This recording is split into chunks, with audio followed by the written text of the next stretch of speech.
No, after all of that, lads, this is the Chalice Tree. It's a sycamore as far as I can see. Yeah. And at a certain time of the year, usually like when it's in flower around the end of May, beginning of June, it's supposed to resemble the elevation of the host. The Monkeef Chalice is what brought us up here, because we're on the O'Keefe Clan Rally. There's a tradition here in Newmarket that in penal times that there were 2 priests murdered here. There was a little village down there, and the stories vary. Some people say that they were saying mass when the redcoats came on them unexpectedly, and another story is that they were in bed asleep, and so was the fellow who was supposed to be watching out. One of them was a Father Gallivan, and the other is unknown. His name is not known. Some say he was from Kerry and others say he was from Limerick. Now, during the penal laws, at the time of the penal laws, there wasn't any great objection to local parochial clergy. What they were very, very much afraid of were friars from across the seas, because the friars were usually of one of the richer families. They would have been related to the O'Keefes, to the chieftains, to the O'Callaghan's. I had one story about this place that will tell you what Mr. Allworth in Newmarket had to put up with. He was on his way to him, he wrote, it is actually the letter, I read it in the letter. He wrote to the Lord Lieutenant, I think it was, complaining. He was always complaining, but he needed more help. He was in an outpost here. The nearest bit of civilization as far as he was concerned would have been in Castle Island, which would have been maybe 20 miles away as the crow flies. But when he was on his way to Limerick, about 2 or 3 miles from the town, he passed through this village, and there was a crowd of people here. He said there might have been up to 1,000 men. He said the O'Keefe was there, and the McAuliffe, and O'Callaghan, and he said 2 brothers of O'Callaghan's who were friars from across the sea. And he was very upset about it, and he wanted more help to sort of keep the thing under control. But they were called to account anyway, and they were taken into some court or to some other place like that, or wherever you would be called to account. And the reason that they gave for being there was that they had met by accident. That it was just a chance meeting, that they were just passing through. So to tell you what respect they had for law and order and things. But the other priest, I was often wondering, was there any friends? If you stand in under the tree there, there's a bit of shelter. Yeah.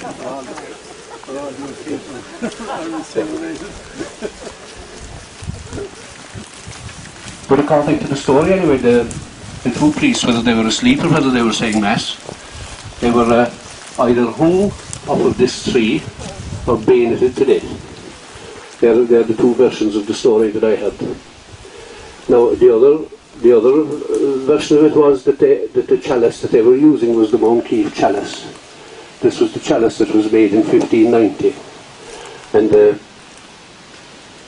that the chalice had been hidden, that it was hidden in a hole, and that the tree grew out of the place where the chalice was hidden. Which isn't true either, because the chalice has turned up in the meantime, and it's definitely not under that tree. There may be another one under it. But to try and unravel the folklore around the thing, you know, whether they were asleep or whether they were not asleep, or was there 2 priests or 1 priest, and who was the other priest, and did they bury the chalice? Did they have the chalice at all? Because if you take it, say that in 1590 the penal laws would be just beginning, and they mightn't have been enforced as much, and they probably added on a few other ones as the time progressed. But from around that time, from around the time of the Earl of Desmond's rebellion until the late 1700s, the penal laws were enforced, and as I say, there wasn't any great objection to mass being said. Now there were some restrictions. I think if they were going to build a church, it would have to be built of wood, and there were other restrictions as well. They weren't allowed any education. You couldn't own a horse worth more than £5, and you definitely couldn't own a firearm You couldn't be a member of Parliament. You had no vote.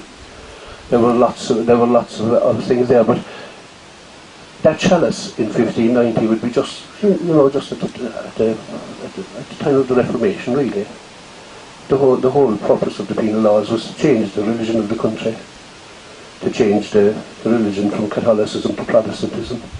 I'd say that was the main drive behind it. So maybe there wasn't a whole lot of use for that Moncrief chalice when it was made in 1590.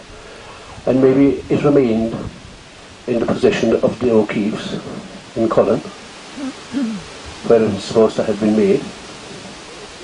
And that it remained on with them as a family heirloom and was brought to Newmarket when Charles O'Keeffe was coming to Newmarket. And as far as I know, he wasn't doing so well at all at that stage. I think he had lost a lot of money, and he wasn't in a very sound financial footing. And would it be possible that before he died that he sold it to Robert Day in Cork? And another mystery about the thing is that Robert Day had several chalices. He wrote about 200 articles in the Cork Archaeological and Historical magazine, and among them I'd say about 8 or 9 papers on different chalices that he had. And he never wrote about the Moncrief chalice, which was the oldest one of them all. It is an absolute mystery, but whether or not it was here when the 2 priests were murdered or not is highly debatable, I'd say.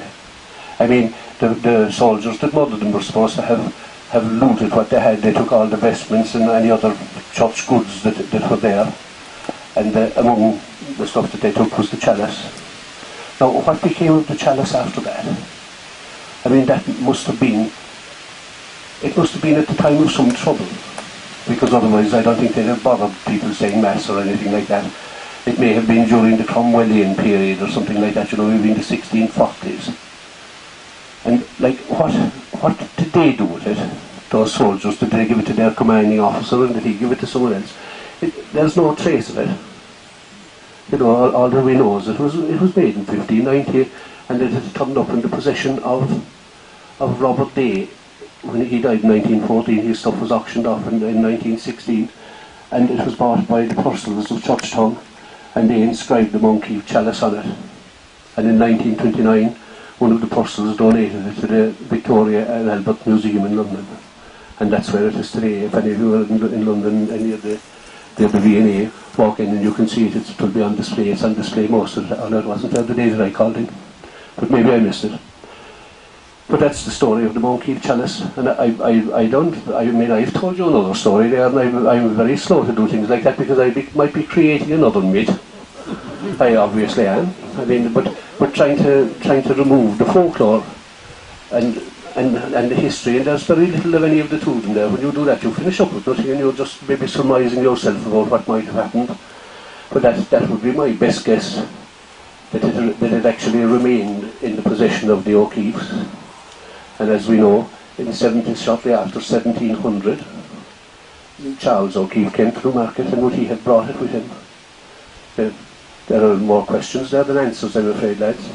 But this tree was supposed to be the spot where either where the priests were being at his death, where they were hung, or where they buried the chalice. And it has been known ever since as the Chalice Tree. And Seamus was telling me that he wouldn't go near it. He said that it was damaged a bit there, and Hurricane Darwin knocked a few branches off of it, but he said he just would be very slow about even cutting up a bit. He said the branches that fell off, he cut them up and they're thrown into a dike there. He wouldn't even take them home and burn them. It is a revered tree, and the 2 priests are buried just below in that field below there. If it stopped raining, maybe we might walk down and just see where they are, and we'll say a prayer for them or something.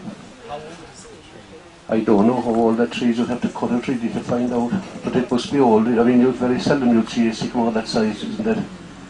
It is a huge old tree. The local anthem adds another little bit of a mystery to it. We have an anthem in Newmarket called Up Up Newmarket. Said the exiles, and Up Up Newmarket say we all, or something. But there's a verse in it that goes, "'Twas after '98 when the croppies were all bait, that the white boys made their stand on Scarteen Hill. 3 brave priests were martyred there, and their last words were a prayer for the land that they loved best and we love still. There's our local anthem, and it goes up Newmarket then after that. But there are 3 brave priests martyred in that one, but we only know the name of one, and apparently there were only 2. But that song was written back in the early 1900s by a man that had immigrated from here, and I'd say he just had, like all of us, he just had bits of old folklore and things like that. But will we walk down to see the grave? Yeah.